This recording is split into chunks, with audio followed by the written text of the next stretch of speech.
सहना भवतु सहनौ भुनक्तु सह वीर्यं कर्वावहै तेजस्विनावधीतमस्तु मा विद्विषावहै।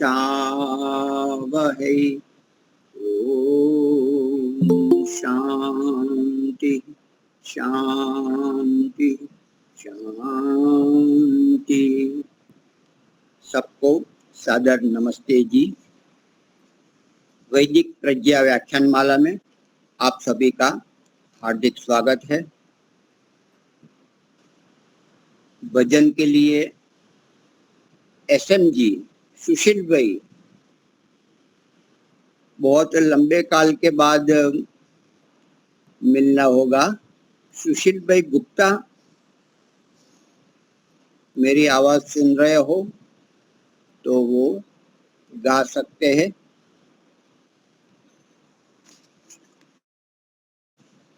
हाँ जी जी। आप बाहर गए थे क्या?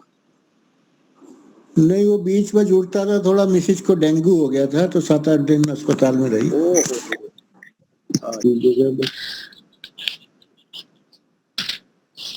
तो मनुआ धुल जाएगा, करूँगा इतनी जात, मनुआ धुल जाएगा, धुल जाएगा, धुल जाएगा, करोगा इतनी जात, मनुआ धुल जाएगा।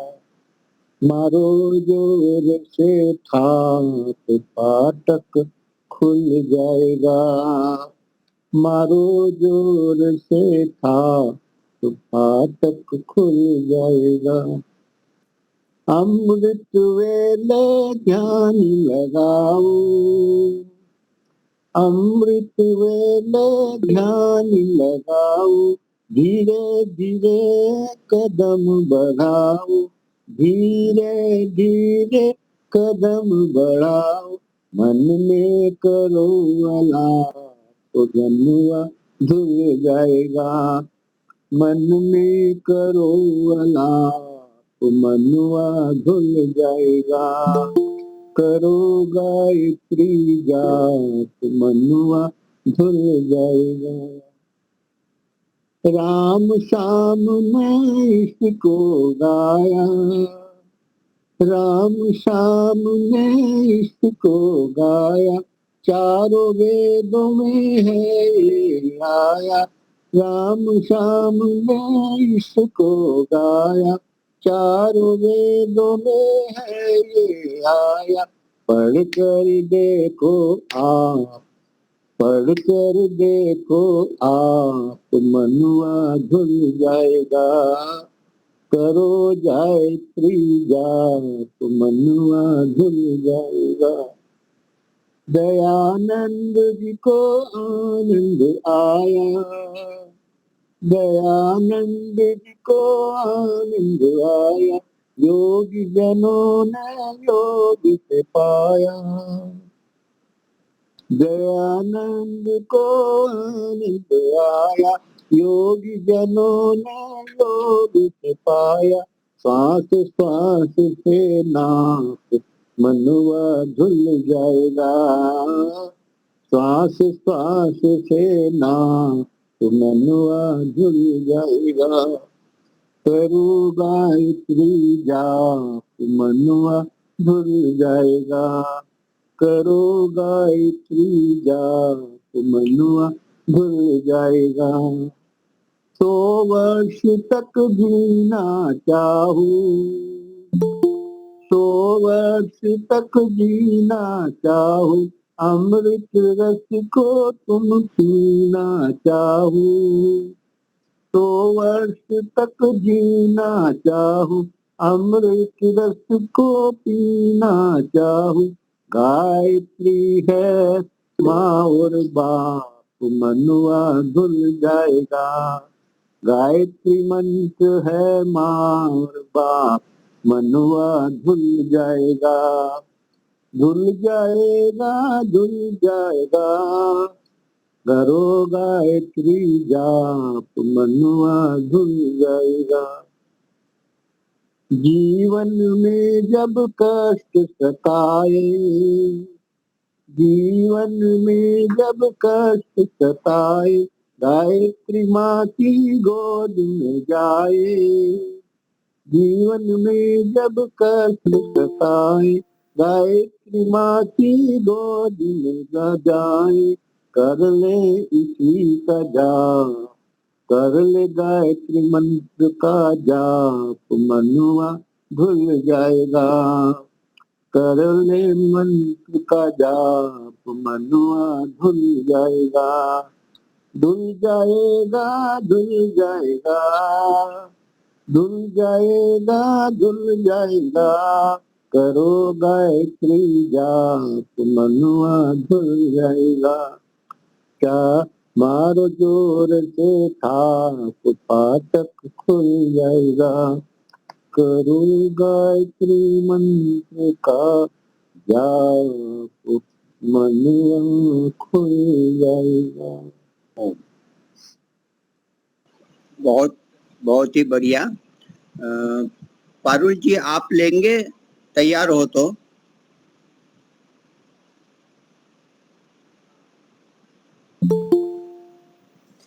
हाँ ठीक है, 1 मिनट के लिए।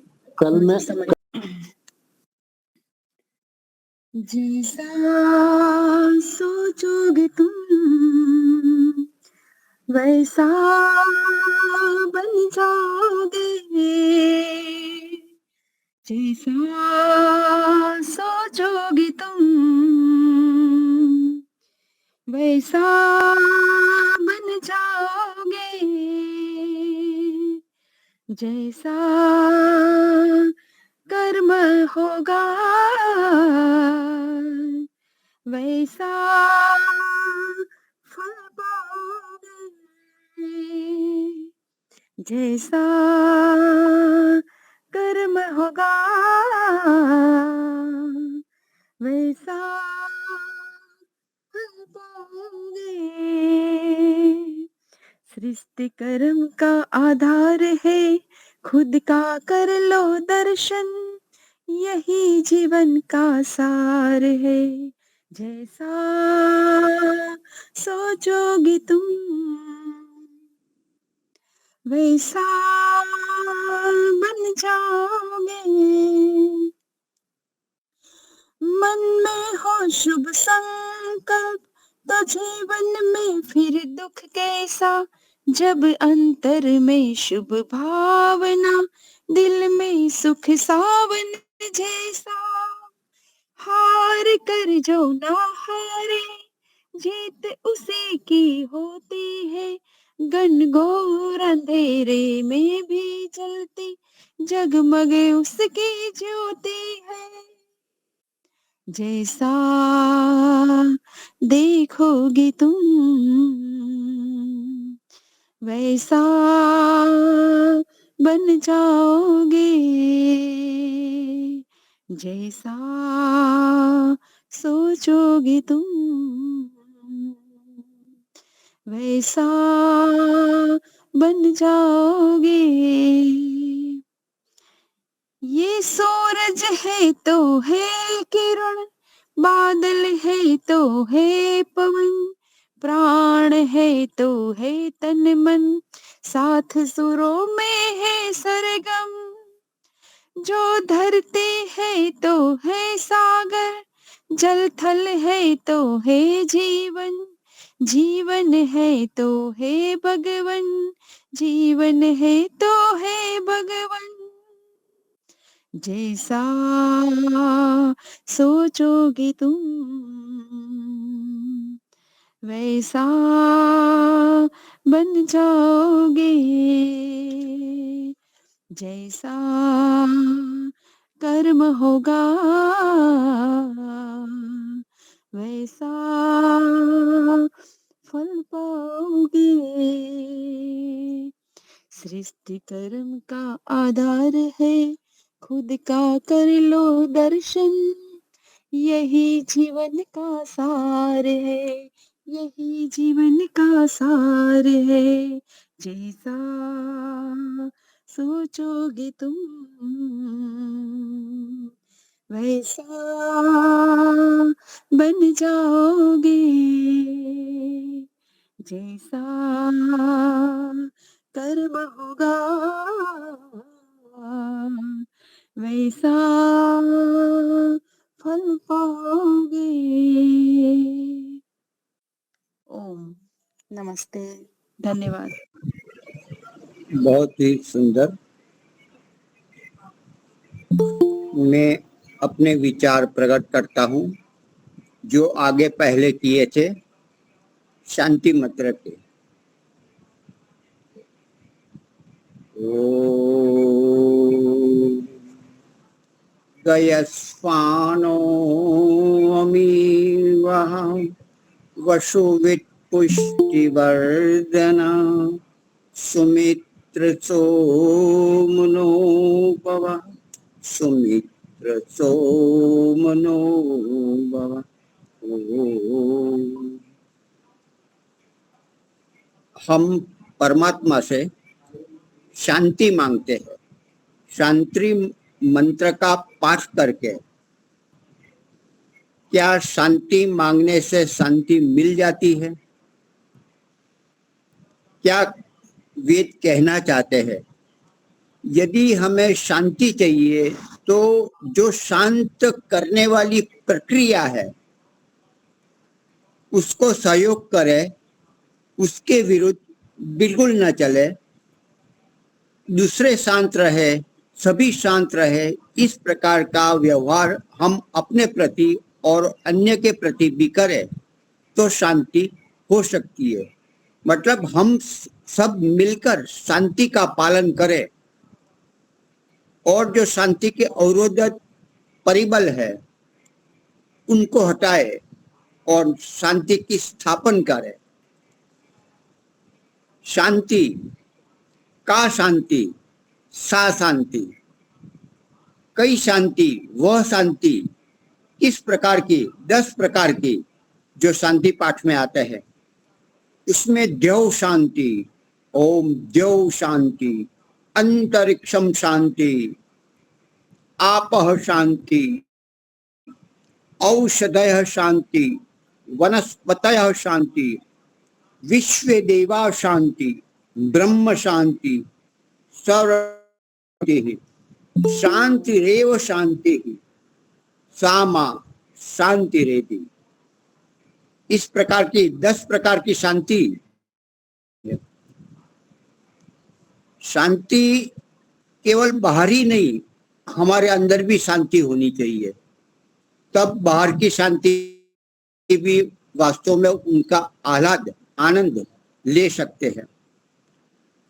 जो पिंड में है वही ब्रह्मांड में है, जो ब्रह्मांड में है वही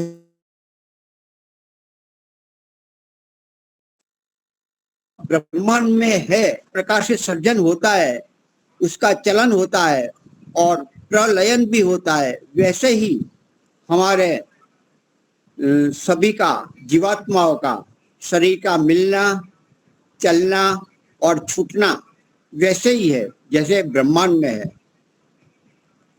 तो दोनों प्रकार का सामंजस्य बिछाना पड़ेगा।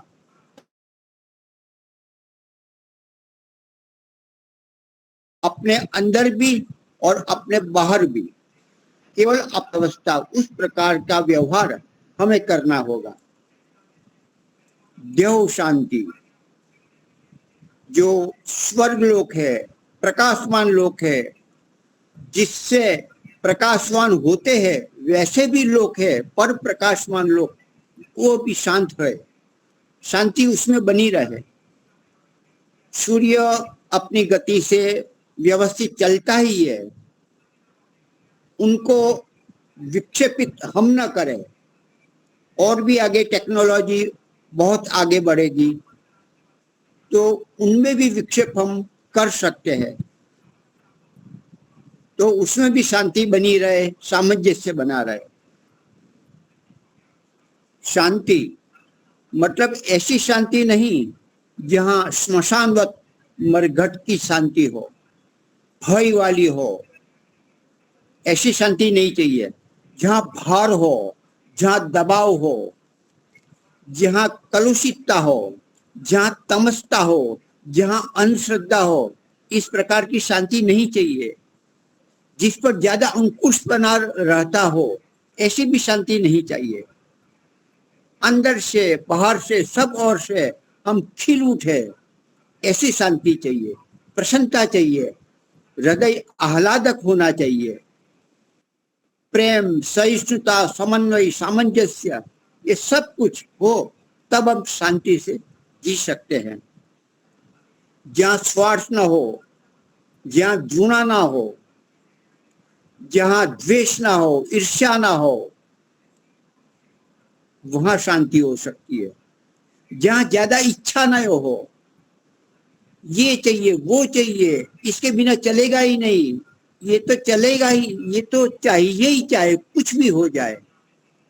जहां स्वार्थ नहीं है, स्वार्थ से जब ऊपर उठते हैं, औरों के लिए जीते हैं, समाज के लिए, धर्म के लिए, प्राणी मात्र के लिए, ईश्वर के लिए, वो ऐसी शांति वहां मिलती है।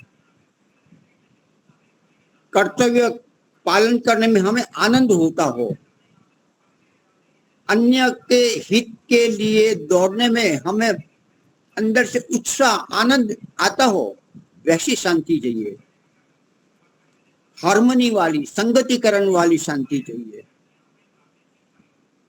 जहां एक उद्देश्य हो, जहां एक भाषा हो, जहां एक दिशा हो और अच्छी दिशा दशा वाले भी हो, वहां शांति हो सकती है। तो ध्यव शांति। लोकांतर अपनी नियत गति में, नियत स्थान पे घूमते रहते हैं, व्यवस्थित, आगे पीछे नहीं होते, 100% वह ईश्वर की आज्ञा का पालन करते हैं। वैसे ही हम बने तो हमारा यह द्यूलोक है, जो मस्तिष्क, गले के ऊपर का भाग हमारा द्यूलोक है। हमारा मन, हमारा बुद्धि, हमारा ज्ञान, हमारा संकल्प, हमारे सारे के सारे जो प्रकाशमान लोक है, ये ऊपर का स्वलोक, वह शांति देने वाला हो। अंतरिक्ष, जव शांति, अंतरिक्षम शांति, अंतरिक्ष में भी शांति हो। जहां आकाश है, जहां हम गति कर सकते हैं, लोकांतर गति करते हैं, वह भी शांत बना रहा है। जहां विद्युत रहती है, जहां प्राण रहता है, जहां हमारी सूर्य की रश्मियां लगातार मिलती रहती है, बनती रहती है, पूरा कल्याण प्राण का चारों ओर फैलाव, हर समय सूर्य अपनी किरणों के द्वारा नव जीवन बख्शता है। वह शांत है, काम करते हुए भी शांत है, विश्राम जरा भी नहीं करते हुए भी वो शांत है, क्योंकि वो व्यवस्थित है, तरंगित है, ईश्वर की आज्ञा में अपनी आज्ञा, अपना कर्म उसी प्रकार से वो कर रहा है। शांति वहीं होती जहां ईश्वर की आज्ञा का यथावत पालन किया जाता हो। वहां ईश्वर के कोई भी गुण हो, उसका अनुसरण करने से, उसको धारण करने से परमात्मा की ओर से ज्ञान मिलता है, आनंद मिलता है, सुख मिलता है, बल मिलता है, सब कुछ मिलता है। वह व्यवस्था इस प्रकार की परमात्मा ने की है। ध्यव शांति, अंतरिक्ष शांति, उस पर हमने बहुत विचार किया था कि अंतरिक्ष में आज हम कैसे, किस प्रकार के पशु हत्या करके हम उठते हैं, आंख हम खोलते, उससे पहले कितने ही कत्ल अंधेरे में हो जाते हैं, और उसकी चित्कार या आकाश में या अवकाश में घूमती है, वो हमें शांत नहीं बने रहती। हमारे रेडिएशन कितने तरंगित करते हैं। हम यहाँ सो जाते हैं, हमारे पास में मोबाइल होते हैं, भले बंद हो, लेकिन उसकी तरंगे पकड़ती रहे। जब हम पास में होता है, चार्जिंग भी नहीं करना चाहिए, यहाँ तक कहते हैं कि हम जहाँ सो जाए वहाँ हमारा जो मोबाइल है वो चार्ज नहीं करना, दूसरे रूम में करने चाहिए। तो तरंगे फैलती है, हम पकड़ ले न पकड़े, ऑन करे या ऑफ करे, लेकिन वो तरंगे है। तो उनसे दूर होना चाहिए। जहाँ ज्यादा चमक हो तो वहां भी हमें नहीं सोना चाहिए, क्योंकि निद्रा के लिए तमस आवश्यक होता है, अंधेरा आवश्यक होता है। तो इस प्रकार के अंतरिक्ष में जो हमने विक्षेप किया है, उसके लिए भी हम अशांत सभी बने हुए हैं। हम आगे चलते हैं, इस पर हमने आगे चर्चा कर ली थी। 3 प्रकार की शांति, आदि दैविक, आध्यात्मिक आदि, उस पर भी चर्चा की थी। हम आगे चलते हैं। जो शांति, अंतरिक्ष शांति, पृथ्वी शांति, पृथ्वी में भी शांति हो, उसमें हम कितना खनन करते हैं, सोने, कोयला, पेट्रोल, जल आदि खींचते ही रहते हैं और उसका संचय कुछ नहीं करते। तो पृथ्वी माता भी अव्यवस्थित होती है। बड़ी बड़ी पाटे में जो शिलाएं होती है उसमें गैप रहता है, और वो गैप सेटल होने के लिए वो खिंचती है जहाँ नीचे दबाव होता है, और उससे धरती कंप, भूकंप आता है। ये कारण हमारा है, कुछ प्राकृतिक भी है, लेकिन हमने खाली कर दिया और भरा नहीं, तो इससे भी अशांत भूमि है और हम सारे प्राणी जगत अशांत है। और आगे बढ़ते हैं। अंतरिक्ष शांति, आपो शांति, पानी, आपो, पानी भी ठीक होना चाहिए। वर्षा, पानी, वर्षा का भी है, नदी का भी है, जलाशय का भी है, सभी प्रकार के पानी है, वो ठीक बना रहा है। हमारे शरीर में भी जो पानी है, आपो है, वो ठीक नहीं बना रहेगा तो शरीर हम स्वस्थ नहीं रह सकते। ज्यादा बढ़ जाएगा, जल का तत्व ज्यादा हो जाएगा तो ये शरीर भी बड़ा भारी हो सकता है। कम हो तो भी वो, तो जो जो प्रमाण में होना चाहिए वो उस प्रकार का हम करें। तरस लगती है, पानी पीना चाहिए, प्यास लगी, पीना चाहिए। तो उस प्रकार का और परिश्रम करेंगे तो वो आपो का, अंदर का, हमारे शरीर के अंदर का भी बैलेंस बना रहेगा, और वैसे ही बाहर भी हमें करना है।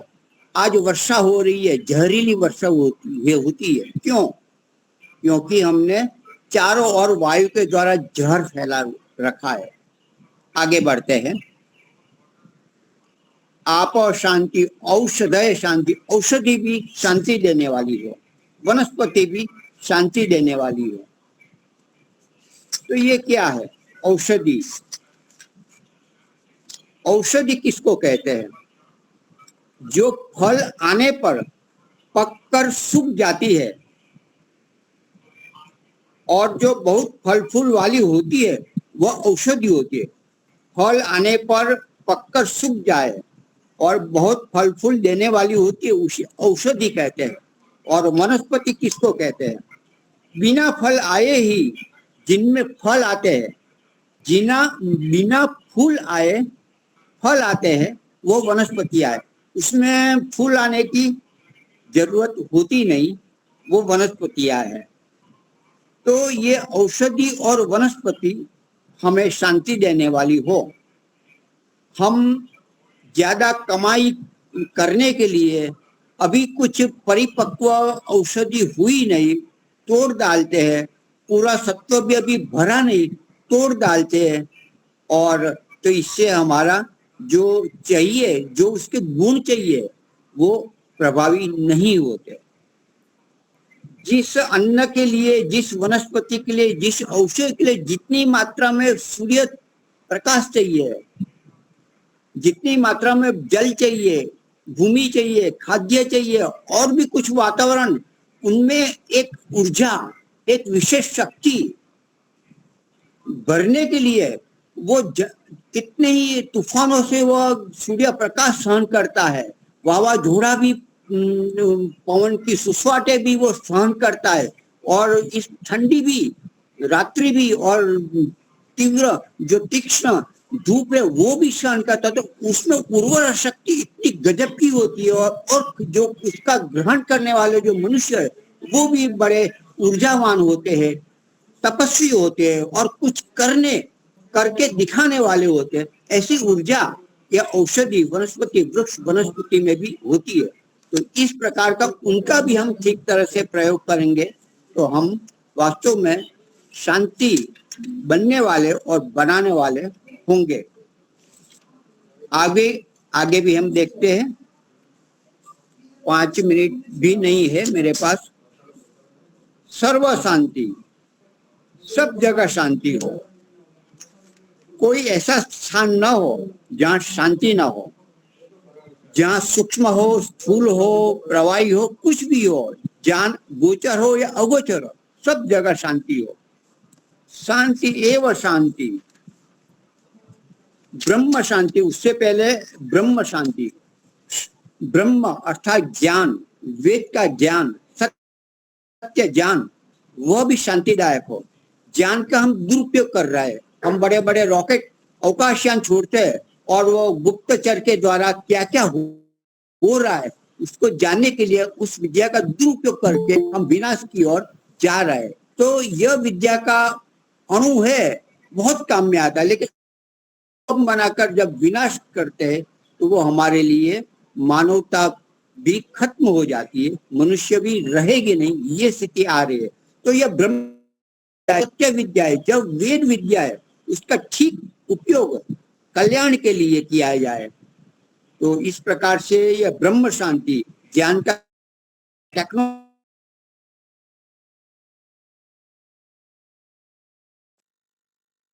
बड़े मास्टर माइंड है, लेकिन उसका गलत उपयोग करते हैं और वो आतंकवादी बनते हैं। आतंकवादी कोई सामान्य गमार होते नहीं, लेकिन उसने अपने जो ज्ञान का दुरुपयोग किया, सोचा नहीं हमारा धर्म क्या कहता है, क्या यह मानवता को मारने वाला है, प्रेम दया करुणा को दूर करने वाला है, कभी सोचते नहीं, और जो कहा वो मान लिया, सोचा ही नहीं, तो इसका दुरुपयोग करते हैं और सारे विश्व का विनाश करने वाले हम बने रहते हैं। तो इस प्रकार का हमारे जो ज्ञान है, जो प्राप्त ज्ञान है, जो अनुभव का ज्ञान है, जो सत्य ज्ञान है, जो गुरु के चरणों में बैठ के हमने ग्रहण किया है, उसका भी सदुपयोग है। सब शांत हो, सब अच्छे हो, सब मधुर हो, सबका समन्वय हो। शांति एवं शांति, शांति वास्तव में शांति बनी रहे। विश्वम भवति, एक सारा विश्व एक माला, एक घर में, सारा विश्व वसुदेव कुटुंबकम, सारा विश्व एक हमारा घोंसला है। इस प्रकार से हम जिए और औरों के लिए सामा शांति, जो शांति है संसार में, वो शांति मुझे मिले। सबके साथ सामंजस्य वाली, आत्मीयता से भरपूर रहने वाली, ईर्ष्या द्वेष दाह से अलग होने वाली ऐसी शांति मिले। ऐसे अभ्यास हम करते हैं, अभ्यास करने से, पुरुषार्थ करने से ज्ञान मिलता है, और ज्ञान, अभ्यास से ज्ञान बेहतर है, क्योंकि वो अभ्यास के बाद मिलता है। और ज्ञान से भी बढ़कर परमेश्वर का ध्यान उत्तम है। अभ्यास से ज्ञान और ज्ञान से ध्यान, और ध्यान से भी उच्च एक भूमि है, वो कर्म फल का त्याग। जो भी करूं मुझे कुछ नहीं चाहिए, परमात्मा आपके ही चरण में मैं रखता हूं। इस प्रकार की कर्म फल का भी जो त्याग करता है और उससे जो शांति मिलती है, औरों को उपयोगी होने में, सहयोग करने में, दान देने में, कल्याण करने में जो शांति मिलती है, वह वास्तव में शांति है। त्याग में शांति है, ग्रहण करने में नहीं, स्वार्थ में नहीं, लूटने में नहीं, देने में, वितरित करने में। इस प्रकार की शांति वास्तव में हमारे लिए शांति शांति ही बनी रहे। इस प्रकार का मैंने अपना विचार, वैदिक विचार प्रस्तुत करने का प्रयास किया। आप सभी ने सुना, बहुत बहुत धन्यवाद। तो अभी हमारे दूसरे जो वक्ता है दिलीप वेलानी जी, हमारे बीच में पहली बार आए हैं। पहले भी कुछ चर्चा हुई थी, लुडुआ में हम मिले थे, गांधीनगर आए थे, वहाँ हम लाकरोड़ा आदि भी गए थे, हम साथ में थे। तो आज उनको हम सुनेंगे। हाँ जी, आप दिलीप वेलानी जी, आपको मैं आमंत्रित करता हूँ, अपने विचार प्रस्तुत करें। ओम। नमस्ते दिलीप भाई। आपका आवाज अनम्यूट है। नमस्ते जी सभी को, सभी मित्रों को नमस्ते। इस कार्यक्रम के आयोजिका दीपालिका जी, आपको नमस्ते। महेंद्र मुनि जी, जिन्होंने मुझे आमंत्रित किया, उनको आभार मानते हुए, मुझे पता नहीं सामने श्रोता क्या चाहते हैं और क्या मैं बोलूं, क्योंकि विचार का कोई अंत नहीं, ज्ञान का भी अंत नहीं, विषयों का भी अंत नहीं है। लेकिन जो पूर्व वक्ता ने बात छेड़ी है, उसी पर आगे बढ़ना मुझे लगता है ठीक रहेगा। क्यों दीपालिका जी, ठीक रहेगा?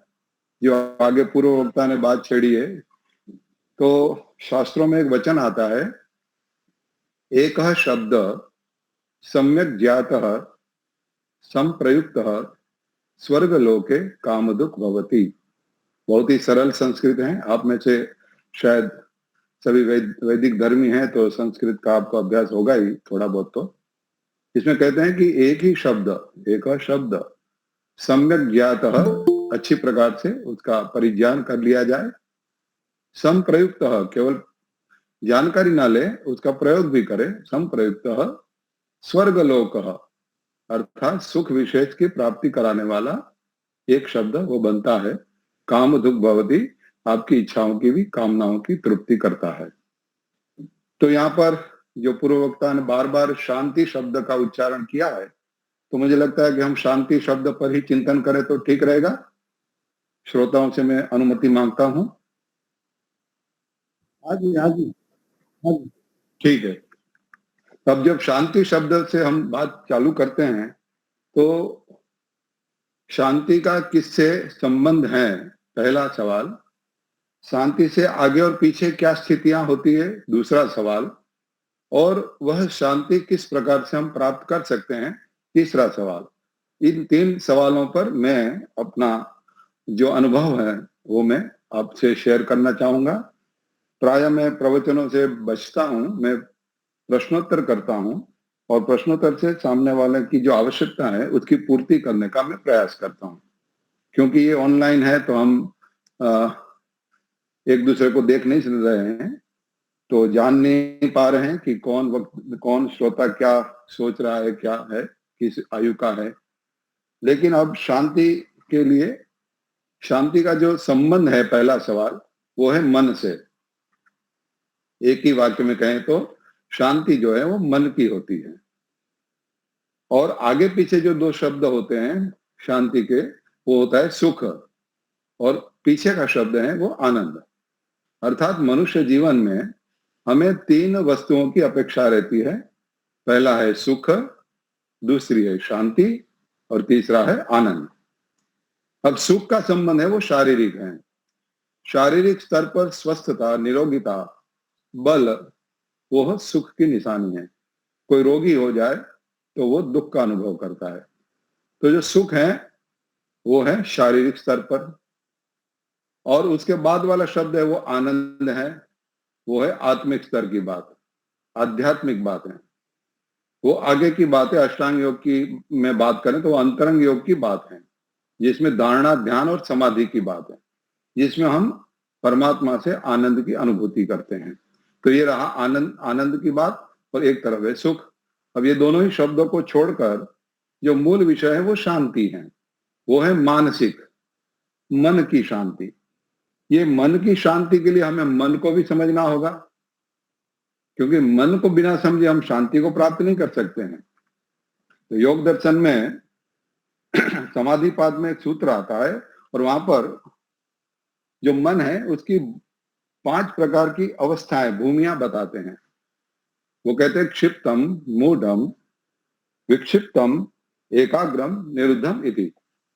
ये 5 प्रकार का मानसिक स्तर होता है। हम यूं कहें, किसी ने हाथ खड़ा किया, महेंद्र जी ने कुछ, हाँ जी। तो जो क्षिप्त अवस्था है वो चंचल अवस्था होती है, जो प्राय दुनिया के 80-90% इसी अवस्था में जीते हैं। उसमें चंचलता अधिक होती है, रजोगुण प्रधान होता है, सत्वगुण दबा हुआ होता है। दूसरी जो अवस्था होती है वो मूढ़ अवस्था। इसमें तमोगुण प्रधान होता है, और सत्वगुण और रजोगुण दबे हुए रहते हैं। ये होते हैं मूढ़ अवस्था। जब ज्यादातर ये निद्रा अवस्था जब होती है, हम नींद में सोते हैं, तब ये मूढ़ अवस्था में मन चला जाता है, वहां पर तमोगुण बढ़ता है, और हम सो जाते हैं। तीसरी अवस्था होता है विक्षिप्तम। ये जो अवस्था है वो क्षिप्तम जो है उससे थोड़ी ऊंची अवस्था है, उसे कहते हैं विक्षिप्त अवस्था।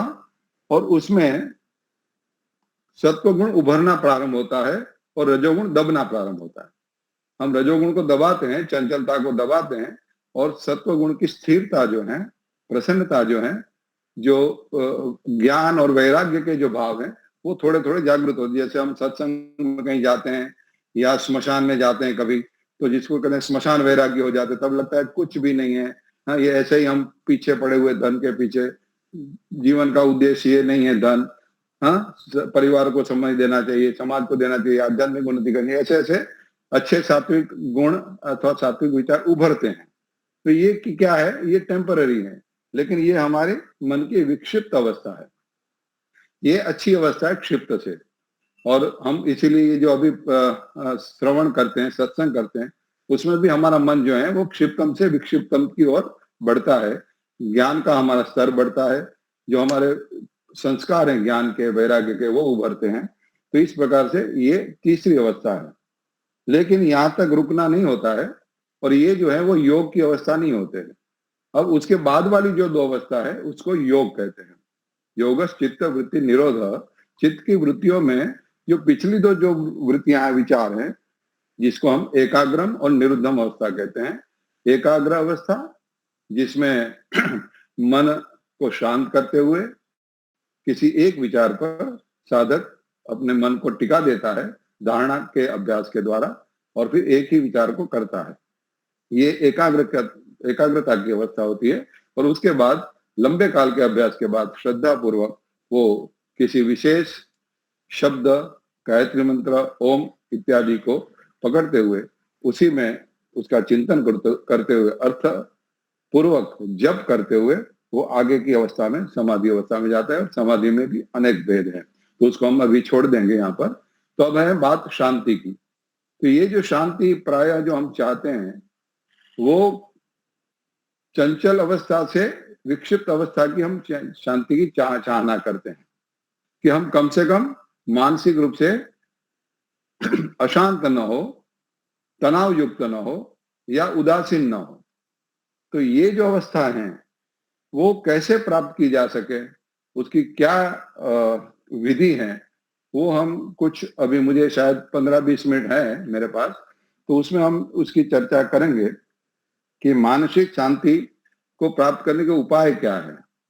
तो सबसे पहला जो उपाय है वो तो ये है कि हमारा जो अपेक्षाएं हैं, जो इच्छाएं हैं, हमारी कामनाएं जो हैं, उसको कम की जाए।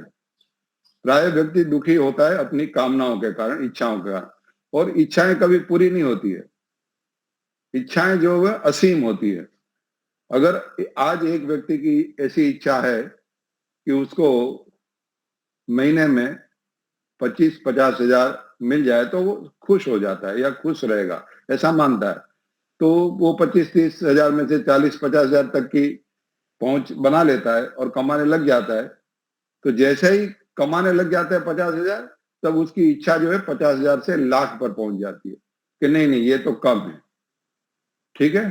तो फिर वापस वो थोड़ा सा सुख लेता है 50 हजार का, लेकिन फिर वापस दुखी होता है, दूसरों को देखता है कि उसके पास वो तो लाख रुपया कमा रहा है और मैं तो 50 ही कमा रहा हूं। तो ये जो विचार है उसको फिर वापस दुखी करता है, फिर वापस वो असंतोष में जाता है और फिर प्रयत्न पुरुषार्थ करता है।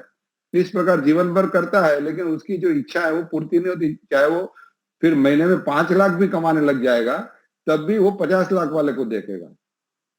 तो ये जो है हमारी अपेक्षाएं, इच्छाएं, वो हम प्राय दूसरों को देखकर सेट करते हैं।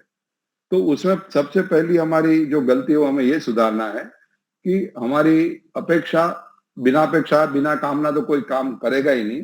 तो वो तो कामनाएं आवश्यक हैं, लेकिन कामनाएं इतनी होनी चाहिए जो हमारे सामर्थ्य के, हमारी योग्यता के अनुकूल हो, अनुरूप हो। यदि हमारी ऐसी कामना नहीं होगी तो हम हमेशा दुखी रहेंगे। इसलिए शांति प्राप्त करने के लिए सबसे पहला जो सूत्र है वो ये है संतोष। संतोष अर्थात जो भी हमारी योग्यता के अनुसार हमारे परिवार जनों से या हम में हमारी योग्यता के अनुसार जो हमें प्राप्त हैं, साधन हैं, स्वास्थ्य हैं, परिस्थितियां हैं, जो कुछ भी हमें प्राप्त हैं उसको हम यथावत स्वीकार कर लें, क्योंकि जो अस्वीकार जब हम करते हैं तभी दुख पैदा होता है। तो परिस्थितियों का स्वीकार कर लेना, फिर उन परिस्थितियों को यदि बदलने जैसी हो तो बदलने का पुरुषार्थ करें, यदि नहीं बदल सकते हैं तो उसको फिर एक्सेप्ट करना। तो ये एक्सेप्टेंस जो हमारी है वो कम होती है, जिसको हम सहन शक्ति कहते हैं, कि जब हम सहन करना छोड़ देते हैं, क्योंकि सभी परिस्थितियां हमें अनुकूल हो ऐसा जरूरी नहीं है। पति पत्नी चाहे किसी भी, कितने ही निकट के हो, कितने ही परस्पर एक दूसरे को प्रेम करते हो, फिर भी 100% एक दूसरे का अनुरूप नहीं हो सकते हैं। उनके विचार हो, उनकी अपेक्षाएं हो, हाँ, ये सारी तो वहां पर हमें समझौता करना होता है, वहां पर हमें समाधान करना होता है। ऐसे ही पिता पुत्र में, ऐसे ही सास और बहू में, सभी संबंधों में हमें समझौता करना होता है, स्वीकार करना होता है। और वो यदि स्वीकार हम नहीं कर सकते हैं या नहीं कर पाते हैं तो हम अशांत रहते हैं, हम दुखी रहते हैं। तो ये तो है पहला सूत्र, कि जो कुछ भी प्राप्त है ईश्वर कृपा से, हमारे संस्कारों के कारण, हमारे योग्यता के कारण, हमारे पुरुषार्थ के कारण, उनको यथावत स्वीकार कर लिया जाए। अब दूसरा जो है अशांति का जो कारण है वो है अपमान। कोई व्यक्ति हमारा अपमान कर देता है तो हमें दुख होता है। दूसरे यदि उसमें अकेले में कुछ कर दे तो ठीक है, लेकिन यदि भरी सभा में कोई हमें अपशब्द कहे या हमें भला बुरा कहे, तो ये जो अपमानजनक परिस्थिति है उस समय भी मन अशांत हो जाता है। और ये जो अशांत की अवस्था है वो व्यक्ति को फिर गुस्से में परिवर्तित होती है, फिर वो उसका जवाब देता है, फिर झगड़े होते हैं, फिर मतलब व्यक्ति वापस विक्षिप्त से क्षिप्तम की अवस्था में चला जाता है, चंचल हो जाता है, और अति चंचलता में कभी कभी मारपीट और झगड़े भी हो जाते हैं। तो व्यक्ति को शांत रहना चाहिए, और वहां पर ये फॉर्मूला आएगी कि सामने वाले को जो बोलना है वो बोले, लेकिन उनमें से कितना कंसीडर करना वो मेरे हाथ में है, कितना सुनना वो मेरे हाथ में है। वो उनके नहीं है, वाणी उसकी है लेकिन कान मेरे हैं। यदि आपने मुझे कोई अपशब्द कहा, जैसे समझो कि उदाहरण के रूप में मुझे गधा कहा, तो जब तक मैं गधे शब्द को मैं अपने आप में आरोपित नहीं कर लूंगा कि हाँ मैं गधा हूं, तब तो मैं दुखी हो जाऊंगा। लेकिन मैं सोचूंगा कि मैं तो मानव हूं, मुझे पक्का विश्वास है कि मैं मानव हूं।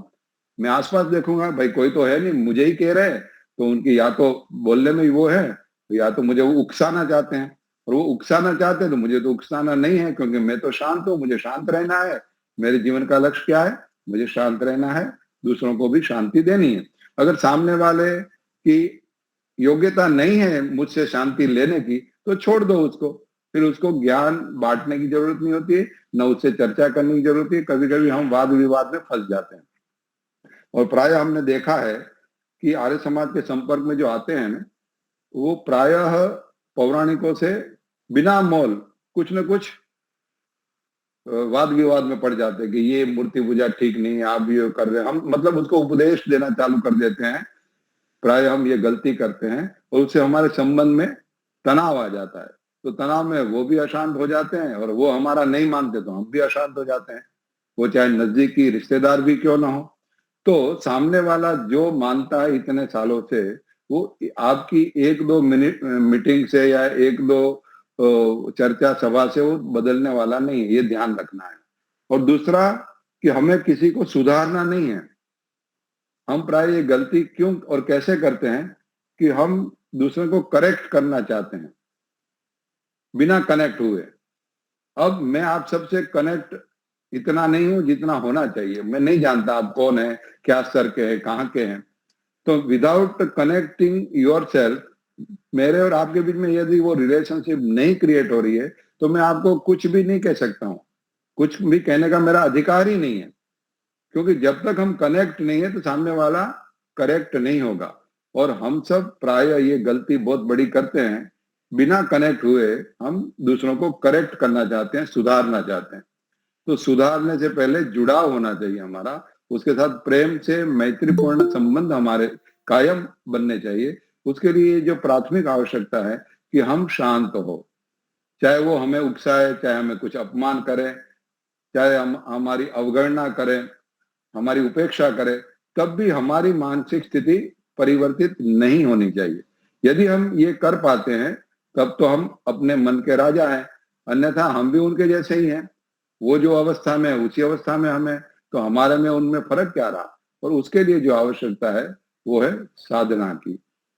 जो संध्या उपासना महर्षि जी ने कही है हमें पंचमा यज्ञ में, उसमें जो ब्रह्म यज्ञ है, वो व्यक्ति जब ब्रह्म यज्ञ करता है और प्रतिदिन करता है, तब वो बार बार 6 बार बोलता है द्विस्मस्तम वो जम वेदद्मा, कि जो सामने वाला जो भी कुछ करता है, जो मेरे से व्यवहार करता है, उनको मैं केवल माफ करना ही बात नहीं है वहां पर, लेकिन उनकी न्याय व्यवस्था में छोड़कर अपने आप को ये समझना है कि मैं तो उससे प्रेम पूर्वक व्यवहार करूंगा, मैं उससे मैत्री पूर्वक व्यवहार करूंगा, मैं कभी भी उससे अपमानजनक या उनके व्यवहार से मैं दुखी नहीं रहूंगा। तो इस प्रकार से जब हम सोचते हैं और हम सोचते हैं कि सभी आत्माएं अपने आप में कर्म करने में स्वतंत्र हैं और फल भोगने में परतंत्र है, यदि ये बात हमें जान ली, समझ ली, तो हम दूसरों के अशांत करने पर भी हम अशांत नहीं होंगे। तो ये मंत्र भी हमें ध्यान रखना है कि किसी कोई हमें हमारा अपमान करता है तो उस अपमान को हमें लेना ही नहीं है। कोई व्यक्ति हमें कुछ देगा और हम लेंगे तभी तो असर होगा। वो हमें अपमान दे रहा है, हमें अपमान लेना नहीं है। और ठीक उसी प्रकार यदि साधना में आगे बढ़ना है तो कोई मान सम्मान भी दे रहा है तो उसको भी नहीं लेना है। योग साधक को आगे बढ़ना है यदि, तो मान और अपमान दोनों से बचना है। पहले अपमान से बचना है और मान से तो और अधिक सावधान रहना है, क्योंकि मान सम्मान जो है वो व्यक्ति को अभिमान में ले जाता है और वो अभिमान है वो पतन का कारण हो जाता है। तो मान और सम्मान से बचते रहना चाहिए। मन को शुद्ध रखना है, उसके लिए शांत करने के लिए जो तीसरा जो है वो है राग द्वेष को दूर रखना है। किसी के प्रति मोह अधिक नहीं करना है और ना ही किसी से द्वेष करना है। बैलेंस हमें आपको बनाना है। पति पत्नी के साथ बैलेंस बनाए, पिता पुत्र के साथ बैलेंस बनाए। जितना जरूरी है एक दूसरे को सपोर्ट करे, लेकिन उसके मोह में ना फंस जाए। और कोई हमारा नहीं मान रहा है, हम बड़े हो गए, नई पीढ़ी हमारा नहीं मान रहे, नहीं पूछ रहे, तो ठीक है, नो प्रॉब्लम। तो ऐसा मान के हमें अपमान भी नहीं रखना है, उससे प्रति द्वेष की भावना भी नहीं बनानी। तो न राग रहे न द्वेष रहे, तभी हम अपने मन को शांत रख सकते हैं। तीसरा जो है मन को शांत रखने का वो है उपाय है वाणी में हमारे मधुरता हो, सत्य हो वाणी और मधुर वाणी हो। चाहे हम कितने ही सत्य हों, लेकिन वाणी में यदि कटुता है तो न हम स्वयं शांत रहेंगे न सामने वाला शांत रह पाएगा। तो जब सामने वाला शांत होगा तो उसका नेचुरली हमारे पर प्रभाव पड़ेगा। तो हमें शांत रहना है तो हमें हम अपनी वाणी में सत्य के साथ मधुरता भी होनी चाहिए, रखनी चाहिए, जो प्रायः हम एज ए होल आर्य समाजियों में थोड़ी कम होती है। थोड़े रुक्ष हो जाते हैं, थोड़े कटाक्ष करते हैं, थोड़े से उग्र हो जाते हैं। तो इन बातों पर हमें विशेष रूप से ध्यान देना चाहिए। मैं ये नहीं कहता हूं कि आप सब ऐसे हैं, लेकिन जो मेरा अनुभव है 40-45 साल का आर्य जगत के साथ जो मैं जुड़ा हुआ हूं, उसमें ये मैंने प्राय देखा हुआ है। तो हमें सावधान रहना चाहिए, हमें स्वयं शांत रहना चाहिए और शांत रहने के लिए हमें अपने आप को राग द्वेष से भी ऊपर उठना चाहिए। ऊपर उठेंगे तभी हम अपने मन को शांत रख सकते हैं। अपमान को सहन करना है, हमें अपने जो जैसी परिस्थिति है उसमें संतोष रखना है, अर्थात असंतोष को दूर करना, अपमान की अवगणना करना और अभिमान नहीं आने देना। यदि हमें कुछ ईश्वर की कृपा से, वैदिक धर्म की कृपा से, महर्षि की कृपा से कुछ थोड़ा बहुत ज्ञान का स्तर अधिक है हमारे पर, तो उसका भी कभी अभिमान नहीं करना है हमें, क्योंकि ज्ञान अनंत है। अभी बहुत लंबी यात्रा है ज्ञान की। ठीक है, हम अपने आप को तुलना करें तो ऋषि मुनियों के साथ हमें तुलना करनी चाहिए, तब हमें पता चलेगा कि हम तो कुछ नहीं जानते हैं। लेकिन हम मूर्खों के साथ हमारी तुलना करेंगे तब हमें लगता है कि ओहो मैं तो बहुत जानता हूँ, मेरे जैसा तो कोई नहीं है। तो इसलिए हम आत्मनिरीक्षण करें और प्रतिदिन आत्मनिरीक्षण करें कि कहीं हम अभिमान में तो नहीं आ रहे हैं, कहीं किसी का अपमान से हम दुखी तो नहीं हो रहे हैं, हमारे में असंतोष तो नहीं है। तो इन 2-3 बातों पर यदि हम विशेष ध्यान देंगे तो मैं समझता हूं कि हम मन को शांत रखने में अवश्य कामयाब हो गए। इति ओम इति शांति। धन्यवाद। इस विषय में कोई प्रश्न हो तो आप पूछ सकते हैं।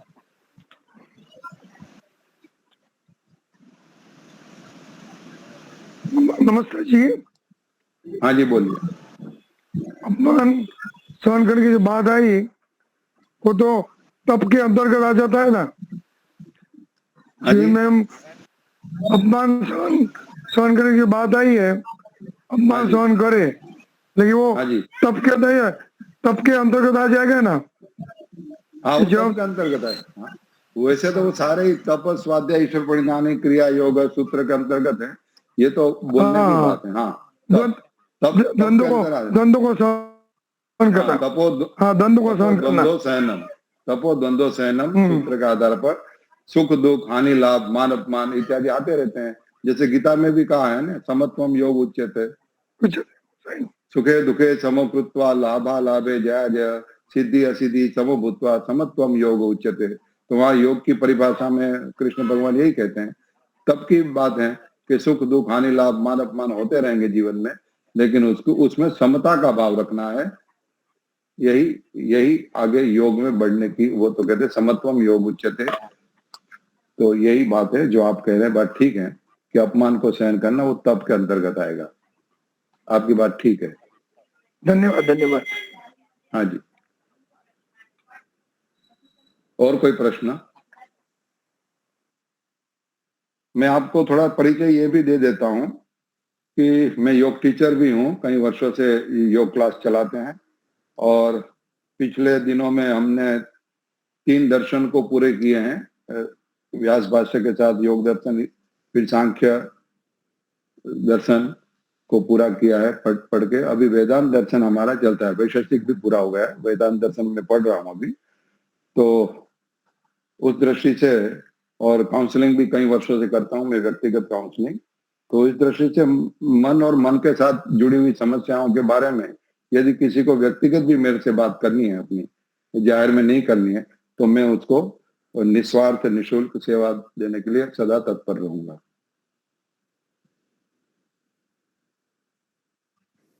धन्यवाद दिलीप भाई। आप सनातन परीक्षा के लिए आप जो कार्य कर रहे हो, इसका थोड़ा सामान्य परिचय दे दीजिए। 4-5 मिनट है। हाँ, 2-3 मिनट में मैं एक और प्रोजेक्ट की बात करूंगा। जैसे कि आप सबको विदित होगा, तो हमारा मूल गांव लुड़वा है, और लुड़वा में, कच्छ में सबसे पहली आर्य समाज लुड़वा में हुई थी, जिसको वैसे तो 94-95 वर्ष हो गए हैं, लेकिन जो रिकॉर्ड हमें प्राप्त हुआ है वो 75 वर्ष का हुआ है, जिसमें हमें पूरी कारोबारी कौन थे, क्या क्या चंदा दिया था, वो सारा प्राप्त हुआ। तो उस दृष्टि से अमृत महोत्सव अभी अभी हमने मनाया है, और उसी उपलक्ष्य में जो उसकी आयोजन समिति जो है पूरी कार्यक्रम की, उसमें एक हमने उद्देश्य ये रखा है कि सनातन जो धर्म है उसको हम, आर्य समाजी तो जानते हैं कि सनातन वेद धर्म है, लेकिन प्राय दूसरों में सनातन के बारे में खाली शब्द का ज्ञान है। सनातन क्या है, कैसा है, किसको सनातन कहेंगे, वो सारी उसकी प्राथमिक स्तर की जानकारी भी बड़े बड़े लोगों को नहीं है, मतलब पढ़े लिखों को भी नहीं है। तो हमने ये विचार किया है कि हम जो पूरा हिंदू समाज है उनके विद्यार्थियों को मुख्य रूप से टारगेट करें कि 5वीं कक्षा से लेके ग्रेजुएशन तक के लोगों के लिए हमने ऑनलाइन परीक्षा का एक विशेष उपक्रम प्रारंभ किया है। और जो वो ऑनलाइन परीक्षा है 1 घंटे की, वो होगी 14 जुलाई को, मतलब अभी 2 महीना है उसको, और उसका हम निःशुल्क पंजीकरण करते हैं। और उसमें जो प्रथम, द्वितीय और तृतीय जो विजेता होंगे उनको प्रथम को 10,000 रुपये नगद, दूसरे को 7,000 रुपये दूसरे इनाम, और तीसरा इनाम है वो 4,000 रुपये हम देंगे, और 7 इनाम हम 1,000 वाले देंगे। तो कुल एक ग्रुप को 10-10 इनाम देंगे। तो इस प्रकार से हमने 3 ग्रुप बनाए हैं। 5वीं से लेकर 7वीं तक के लिए हमने प्राथमिक ग्रुप बनाया है, दूसरा माध्यमिक ग्रुप बनाया है 8वीं से लेकर 11वीं तक, और फिर 12वीं से लेकर 15 या 16वीं तक के लिए हमने बड़ों का ग्रुप बनाया है। तो इन लोगों को तो 3 ग्रुप को इस प्रकार से हम लगभग क्या चौकस 84,000 जो है हम कैश में प्राइज देंगे। और फिर बाद में हमने ये सोचा कि हम जो प्रचार करते हैं वो हमारे ये क्या बोलते हैं अपने इसी माध्यम से करते हैं ना। देखो मैं भूल गया। अभी जो हम एक दूसरे से जुड़ते हैं अभी कैसे किया है ये, उसमें हम सॉफ्ट कॉपी डालते हैं। ये समस्या आ गई, चलो कोई बात नहीं। तो वो जो देखने वाले जो हैं हमारे, वो सारे ही बड़े लोग होते हैं। जिसमें हम ग्रुप में हम शेयर करते हैं वो सारे बड़े लोग हैं। तो फिर ये विचार आया कि बड़े लोगों को भी इसमें हम सम्मिलित करें, जिसने अभ्यास पूरा कर दिया है फिर भी अभी जिज्ञासु हुए सनातन धर्म क्या है वो जानना चाहते हैं, तो बड़े लोगों को भी हमने निःशुल्क पंजीकरण में ले लिया है। और ये सॉरी व्हाट्सएप, मुझे याद आ गया, ये शब्द नहीं याद आया। तो व्हाट्सएप के माध्यम से हम सबको पूरे भारत भर में जोड़ते हैं। तो व्हाट्सएप पे प्राय बड़े बड़े जो विद्यार्थी गण कम होता है, उसमें अभिभावक गण होता है ज्यादातर। तो उनको हम प्रेरित करते हैं, फिर उनके द्वारा हम शिक्षक या आचार्य तक पहुंचते हैं, जहां जहां पर जिसका आचार्य से संबंध है या संपर्क है। जैसे आप जो सब अलग अलग स्थान से रहते हैं, तो आपका जिस आचार्य या जिस प्रिंसिपल से आपका परिचय है, उन तक आप ये हमारे व्हाट्सएप में जो मैसेज है, हमारे सॉफ्ट कॉपीज हैं, उसकी जो पूरी डिटेल्स देती है वो मैं शेयर कर दूंगा। मुनि जी के पास है वो, तो वो आप जो है वो आचार्य तक पहुंचाए और उनको द्वारा विद्यार्थियों तक ये बात पहुंचे कि ऐसी एक परीक्षा। हाँ जी, मैं बोल रहा हूँ, आपको आवाज आ रही? हाँ जी, हाँ जी, मुनि जी नहीं बोल रहे हैं, मैं ही बोल रहा हूँ। तो मैंने केवल मुनि जी का उल्लेख किया कि मैंने उसको अभी मिला था, उनके साथ में गया, कई लोगों को मिला हूँ और अहमदाबाद में भी अनेक लोगों से मैंने संपर्क किया है। तो हमारा ये लक्ष्य है कि हम 25,000 विद्यार्थियों तक पहुंचे। तो इसमें आप सबका साथ सहयोग होगा तो हम अवश्य इस टारगेट को पूरा करेंगे। और ये जो है वो लुड़वा की जो अमृत महोत्सव समिति है उसके द्वारा आयोजित ये कार्यक्रम है और उसके संयोजक के रूप में मैं कार्य कर रहा हूँ और सर्वत्र आप सबका सहयोग की चाहना रखता हूँ, प्रार्थना करता हूँ। इसमें कोई प्रश्न हो तो आप पूछ सकते हैं।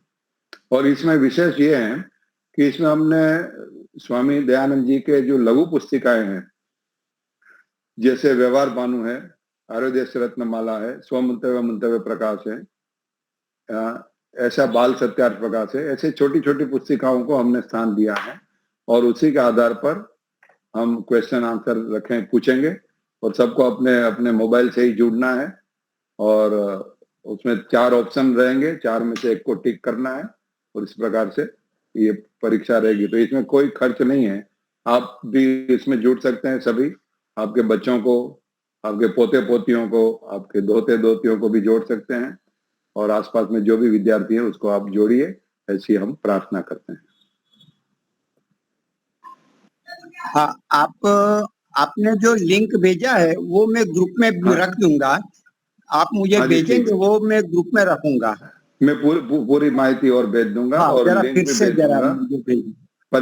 परीक्षा की लिंक भी भेज दूंगा। वो तो परीक्षा की लिंक तो बाद में आएगी, लेकिन अभी तो आपको गूगल फॉर्म की लिंक भेज दूंगा, जिसमें गूगल फॉर्म में आपको अपने आप का रजिस्ट्रेशन करवाना है और उसी में फिर एक लिंक दूसरी आएगी जो वैदिक एकेडमी ऐप होगा, वो आपको डाउनलोड करना होगा और वैदिक एकेडमी ऐप में आपको रीडिंग मटेरियल मिल जाएगा वहां पर पीडीएफ फाइल के रूप में।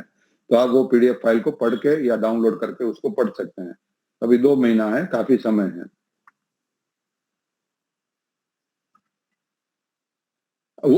नहीं, वो अलग कक्षा है, वो अलग, लेकिन वो उन्हीं के द्वारा चल रही है। योगेश भारद्वाज की कक्षाएं 2 दिन पहले प्रारंभ हुई है, तो वो वैदिक एकेडमी के द्वारा ही हो रही है। मतलब वैदिक एकेडमी ऐप जो है वो इस प्रकार की परीक्षाओं का आयोजन करता है, तो वो एक मीडिया है, केवल माध्यम है। तो योगेश भारद्वाज का तो प्रारंभ हो गया है, हमारी तो 1 घंटे की परीक्षा होगी और वो 2 महीने के बाद है, 14 जुलाई को है। लेकिन उसका रजिस्ट्रेशन अभी से हम करते हैं और रीडिंग मटेरियल उनको वहीं से उपलब्ध हो जाएगा सभी को। चलो, बहुत ही बढ़िया। और और संस्कृत पढ़ने के लिए भी वहां पर एक कोर्स चलता है और अन्य भी कोर्स हैं, तो वहां से आप वैदिक एकेडमी ऐप डाउनलोड करेंगे तो उसमें सारी माहिती आपको मिल जाएगी, इंफॉर्मेशन मिल जाएगी। आज बहुत बहुत प्रसन्नता हुई आप बहुत ही सबसे बढ़िया। ऑनलाइन मिलते हुए पहली बार, और यदि चाहा आप सबने तो हम दोबारा भी बात कर सकते हैं। ओम जरूर। शांति। जरूर दूसरी बार आपको याद करेंगे अवश्य। आप विशेष रूप से आचार्य राजेंद्र जिज्ञासु बड़े अच्छे विद्वान, वैदिक विद्वान है, उनकी आप जमाई है। हमारे लिए वैदिक विद्वान तो बड़े सम्मानी होती है, और उनके भी आप जमाई है तो उनके वो तो बहुत बड़ी बात हो गई। नहीं तो ऐसी कोई बात नहीं है, ऐसी कोई बात नहीं है, वो ऐसे विद्वता ट्रांसफर नहीं होती है किसी से, लेकिन मैं प्रयासरत हूँ, मैं साधक हूँ, मैं जिज्ञासु योग साधक हूँ और प्रतिदिन प्रयास करता हूँ कुछ अपने आप को नहीं, आप सुधारने वर्षों का। से जुड़े हैं, हम सब, मुझे मालूम है आप हर शिविरों में पहले होते थे, युवानी में बहुत काम किया है, और ऐसे कोई सामान्य आदमी को तो कोई इस प्रकार से पसंद नहीं करता। आर्य दौड़, आर्य वीर थे और आज भी है, आज इस उम्र में भी बहुत बढ़िया। तो अभी शांति पाठ करते हैं। ओम जो शांतिरंतरिक्षं शांति पृथिवी शांतिराप शांतिरौषधयः शांति वनस्पतयः शांतिर्विश्वे देवा शांतिर्ब्रह्म शांति सर्वं शांति शांतिरेव शांति शामा शांतिरेधि। ओम शांति शांति शांति। सर्वेभ्यो नमः। सबको सादर नमस्ते। आप सब आते रहिए, पधारते रहिए।